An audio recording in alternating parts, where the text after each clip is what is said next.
Olá, bem-vindos a mais um programa. Eu me chamo Carlos Júnior e faço parte da TDI Brasil. Gente, mais uma vez, hoje nós vamos falar sobre ciência, filosofia, teologia até mesmo, com base nas implicações do design inteligente. E hoje nós vamos falar sobre design inteligente e o diálogo entre os saberes. Se você está interessado nesse assunto, então fica ligado porque o Alinhando os Ponteiros acabou de começar.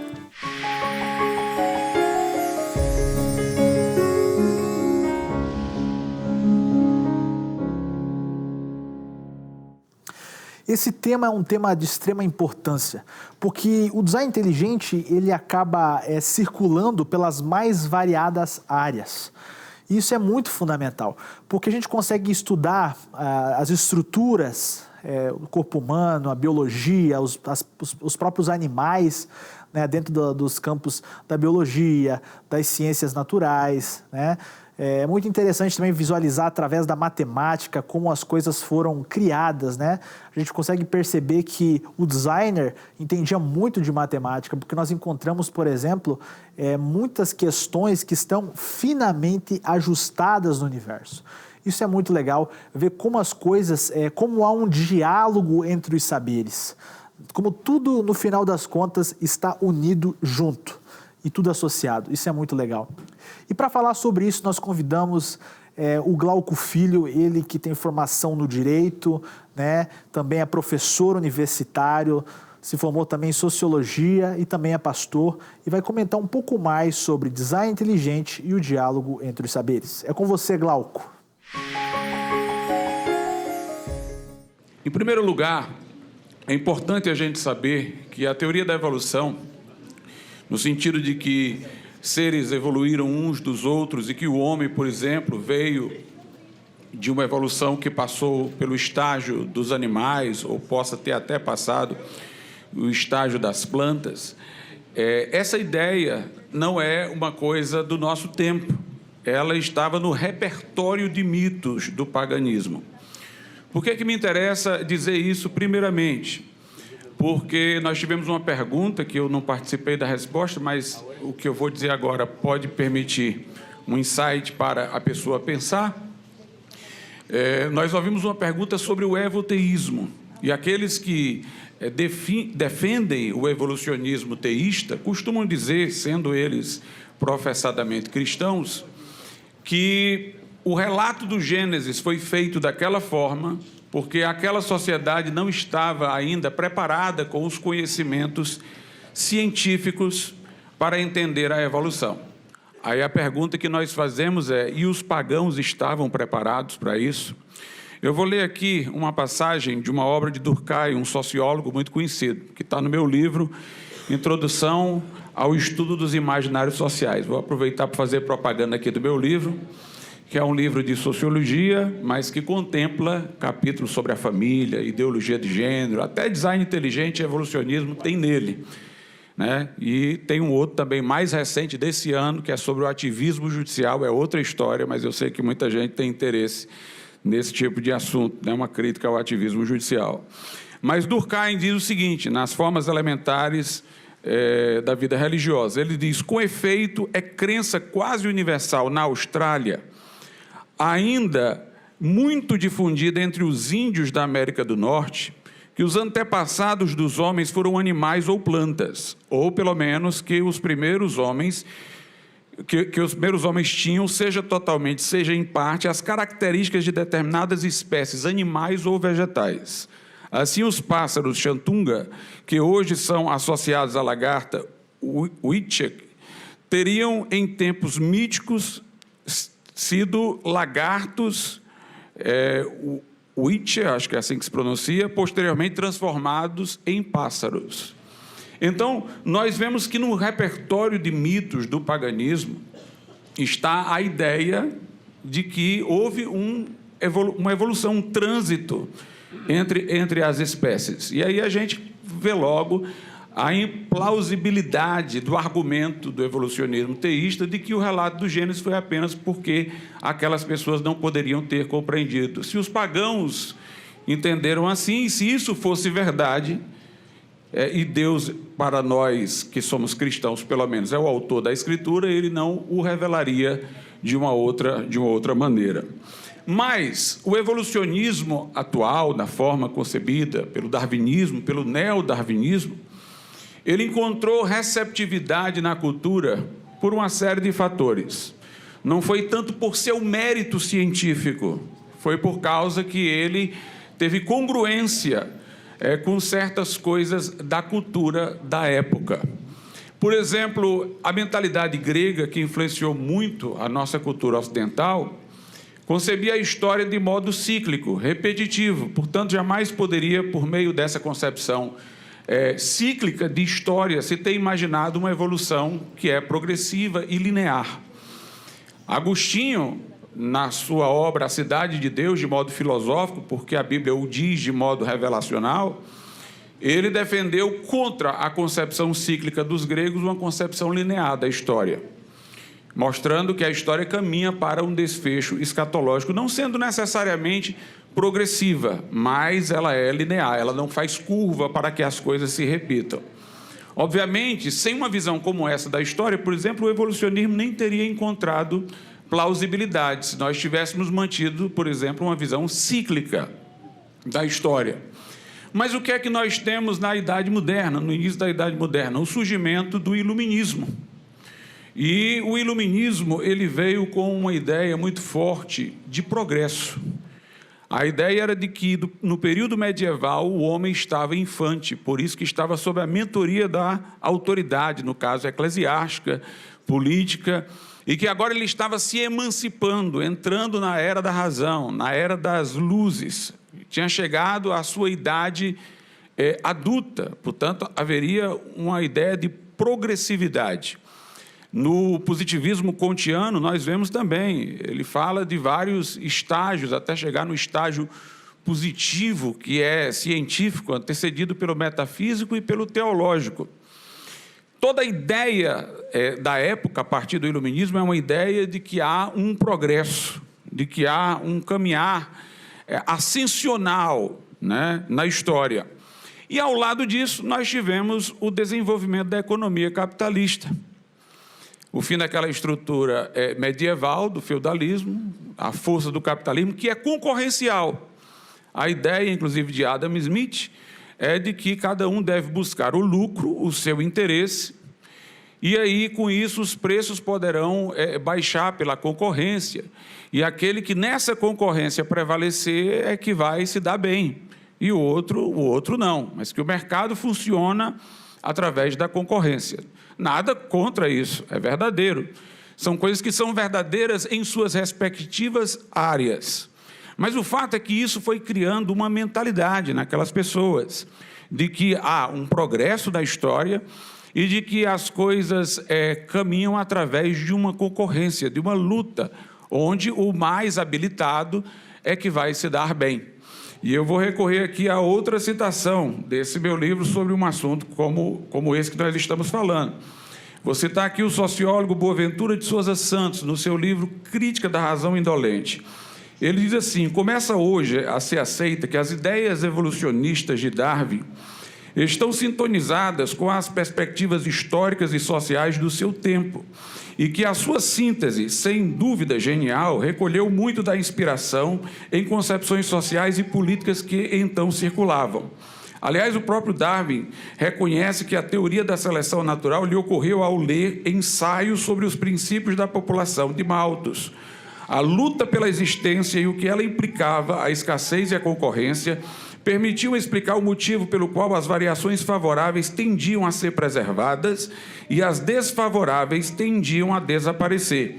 A luta pela existência conduzia ao que Herbert Spencer chamou de a sobrevivência dos mais aptos.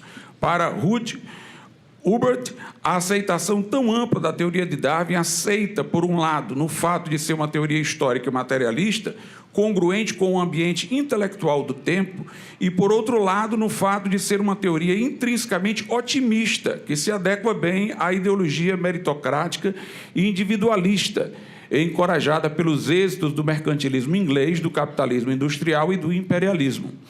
Inclusive, faço citação também de um autor que faz alusão a Spencer. Muita gente fala do pensamento de Spencer como sendo derivado do de Marx, um evolucionismo social, mas ele falou do seu pensamento antes de Marx. Então, Marx é que seria um discípulo de Spencer na área biológica. Então, houve fatores, elementos culturais que deram receptividade. Não foram tantos os méritos da teoria, mas a acomodação cultural que ela recebeu.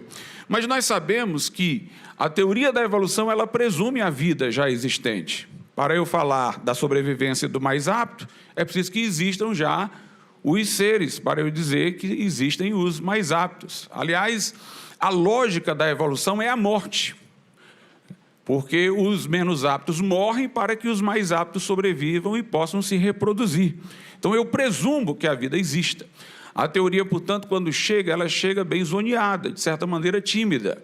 Ela chega sendo acomodada dentro de um paradigma que vem de razões culturais. Mas, com o tempo, a teoria da evolução deixa de ser uma teoria apoiada por um paradigma pré-existente e se torna ela própria o paradigma de todas as outras coisas. Aí nós vamos ter agora não só a evolução biológica, que presume já a vida, mas vamos falar em evolução química, que é para o surgimento da vida.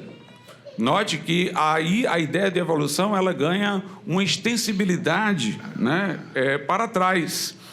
É interessante que essa ideia da evolução química supõe que as moléculas na água possam ter formado conglomerados e se organizado para dar origem àquilo que é necessário à vida, ignorando-se o processo de hidrólise, de quebra das moléculas pela água, da dificuldade disso acontecer dentro da própria água. Ignora a lei da biogênese, de que vida só é proveniente de vida. Interessante observar que a teoria da evolução, ela cria duas lógicas. Se eu pensar a curto prazo, é a biogênese. Só vida gera vida. Mas se eu pensar a longo prazo, então poderia ter havido essas mudanças e chegado a surgir a vida de onde não era vida. Se eu pegasse um mágico aqui que quer tirar um coelho da cartola, que quer fazer aparecer uma coisa de repente, todo mundo iria admitir que é um truque. Mas se nós fôssemos dizer que aquilo ali aconteceu ao longo de milhões de anos, aí já não seria mais um truque, seria ciência. Mas nós vemos aí as fragilidades da ideia da evolução química, um conjunto de especulações que não são muito plausíveis. A própria tentativa de Stanley Miller de produzir aminoácidos, que é muito celebrada, também tem o seu fracasso, porque os aminoácidos necessários à vida são canhotos e ele produziu canhotos e destros, numa combinação que inviabilizaria o surgimento da vida, além de ele ter pressuposto as condições iniciais para o surgimento da vida, algumas das quais hoje estão praticamente superadas e negadas. E se todo o processo que ele tomou, que foi fruto de seu raciocínio, tivesse se dado, provavelmente teria sido uma outra mente inteligente como a dele que planejou tudo isso. Ele só provaria no final que seria preciso um ser inteligente para fazer tudo aquilo que ele havia feito no laboratório. Mas a evolução ela se estende não somente para trás, para a evolução química, agora ela se estende para frente, e vem a sociobiologia. E quando ela surgiu, inclusive surgiu falando de distinção de raças. O nazismo absorveu muito disso. É o levar a evolução para o campo da sociedade, das etnias.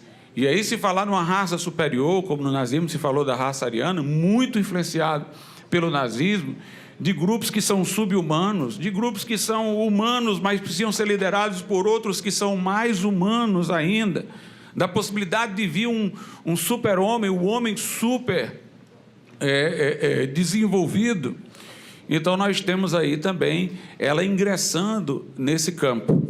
E se nós percebemos, nós vemos que hoje isso não apenas mostrou o seu lado cruel, com tudo que a gente viu no nazismo, eugenia, os doentes mentais sendo sacrificados, crianças que nasciam com problemas, o grande genocídio dos judeus. E nós percebemos que isso tudo está na contramão da ética cristã, que ainda tem uma grande influência no Ocidente, que é de amor ao próximo, solidariedade ao mais fraco. Se o darwinismo fosse definir uma ética, não seria uma ética de ajudar o necessitado, seria uma ética de exatamente fomentar a continuidade da existência do mais apto. Mas Hans Jonas, que foi um judeu muito perseguido pelo nazismo, esteve em campos de concentração, ele dizia que o postulado principal da ética é esse, que ao mais fraco se deve dar maior ajuda, né? Que nas escrituras cristãs aparece como sendo a religião verdadeira é visitar os órfãos e as viúvas nas suas necessidades. A própria lógica do que nós chamamos de direitos sociais é exatamente suprir o lado mais fraco da sociedade com apoio, né? A questão da acessibilidade para o deficiente, a saúde e tudo mais. Então, nós vemos também que, neste campo moral, é uma tragédia o evolucionismo, né? Ele é não humanitário, porém, ele entra pela porta dos fundos novamente. Eu quero mostrar aqui como a ciência ela é influenciada pelo politicamente correto, pelo cultural. No primeiro momento, os defensores dessa sociobiologia defendiam essa hierarquia de raças, redefendiam homens mais e menos desenvolvidos e tal, toda essa coisa que desiguala. No começo, eles defendiam isso. Quando termina a guerra, se vê todos os horrores do nazismo, eles começam a defender uma outra coisa, que eu vou já mostrar aqui para vocês. Começam a dizer, sabe o quê? Que o ser humano chegou num grau de evolução que ele estabilizou e que, portanto, todos são iguais. O porquê disso? Para poder ficar dentro do politicamente correto e não negar a evolução. Eu vou ler aqui uma passagem que é de um antropólogo chamado Clifford Geertz, no livro dele, Interpretação das Culturas.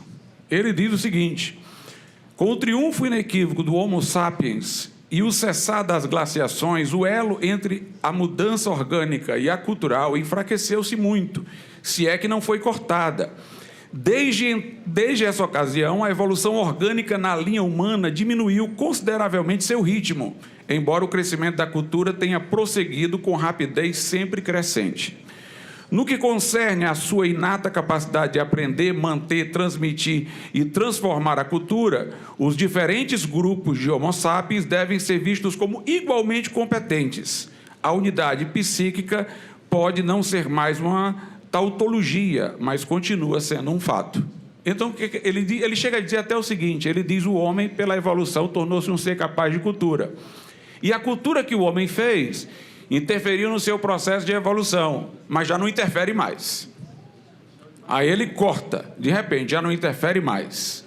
Eu até digo aqui nesse meu livro, que é uma coisa interessante, por quê? Porque essa teoria dele de que a cultura promove a evolução biológica, aquilo que a gente desenvolve como capacidade cultural promove nossa evolução biológica, é alguma coisa que ele diz ser verdade, mas que não pode ser observado, porque se já aconteceu, não temos como voltar ao passado para acontecer. E se não acontece mais, ninguém pode observar no futuro. É muito fácil dizer uma coisa desse tipo, né? Max Scheler, que foi um filósofo que escreveu sobre a visão de mundo, no livro dele que é sobre a visão, acho que é a visão do mundo, a visão do homem, alguma coisa assim. No final aqui eu tenho uma citação. Ele diz o seguinte: e von Hartmann acrescentou a importante tese de que a capacidade de evolução das espécies e a probabilidade de aquisição de novos caracteres orgânicos diminui, em geral, com o grau de evolução já conquistado. Quando ultrapassados, os caracteres simples, adaptação e localização afetam a totalidade da organização morfológica. No caso do homem, uma evolução da espécie possui, portanto, a menor probabilidade de realização. O super-homem, no sentido biológico, é uma lenda. E aí ele vai continuar dizendo que o homem ganhou estabilidade no processo evolutivo e tal. Quer dizer, depois do nazismo, aí eles criam essa ideia de que o homem teve essa estabilização para que possam se acomodar ao politicamente correto. A teoria da evolução chega tendo espaço por causa de uma perspectiva cultural. Ela se adapta para se ajustar as perspectivas culturais. E, portanto, ela não tem essa neutralidade científica que nós podemos imaginar. Em relação até à nossa cognição, se eu defendo um conceito de verdade, se o próprio evolucionista pretende que sua teoria seja verdadeira, aí vem a grande pergunta: se nós temos apenas um cérebro que evoluiu, que tem um maior grau de complexidade do que o cérebro de uma espécie inferior à nossa, quem garante que nosso cérebro não continuaria evoluindo? E o que a gente considera lógico, os critérios pelos quais a gente valida a verdade hoje, não seriam outros amanhã, com um processo de mudança no nosso cérebro? Se nós não temos alma nem espírito, tudo é uma estrutura e uma máquina cerebral, então, certas reações físico-químicas que acontecem no nosso cérebro é que estão definindo aquilo que nós estamos pensando. Como nós poderíamos confiar nisso como verdade? Para eu dizer que aquilo que acontece no mundo biológico, químico, físico é verdadeiro, eu preciso estar fora desse mundo. A natureza não pode chegar a um estágio em que ela tem consciência de si mesma permanecendo natureza. Ela teria que já ser sobrenatureza. Então, a própria ideia de verdade, a própria ideia de busca da verdade que a ciência promove, já nega até a evolução. Quando o evolucionista diz isso aqui é verdade, por que é verdade? Porque o seu cérebro, nesse estágio de evolução, teve uma reação lá que concluiu que é verdade? Se isso daí for tido como uma verdade objetiva, é preciso que você transcenda a natureza para que possa estar dizendo que isso é verdade. Mas veja como a evolução foi mudando o paradigma. Ela mudou o paradigma da história. Hoje nós falamos de história natural, que é exatamente para mencionar como é que houve essa evolução das espécies. Mas história, da definição clássica, começa com a escrita. Porque a história é em cima do registro humano. Essa é a nossa concepção. Antes da escrita é a pré-história. Com a escrita é a história. A história é aquilo que algum homem pôde testemunhar, que nós temos como encontrar registros para encontrar. Mas, se nós falamos de antes do homem existir, como nós poderíamos chamar isso de história, a não ser que reformulemos o conceito de história? Pois é isso que se faz. O paradigma do evolucionismo é tão forte que ele reformula o conceito de história para que possa enquadrar a história natural. E por onde é que, principalmente, eles vão tentar fazer a história natural? Pelas camadas geológicas. Eles vão encontrar lá uma explosão de espécies surgindo repentinamente, como na explosão cambriana. Mas eles não vão ver as formas de transição bem definidas. Podem desenhar, podem especular, mas não encontram elas lá bem definidas as formas de transição. Vêm muitas surgindo de uma vez só e não teriam como explicar como houve uma passagem repentina dessa. Portanto, até nisso eles têm um fracasso e uma falha. Mas o processo histórico para que a evolução pudesse ter essa hegemonia, tinha que tirar Deus da jogada. Porque se Deus estivesse lá, ainda que criando o mundo, obviamente ele poderia ser tido como o grande mentor do processo evolucionário.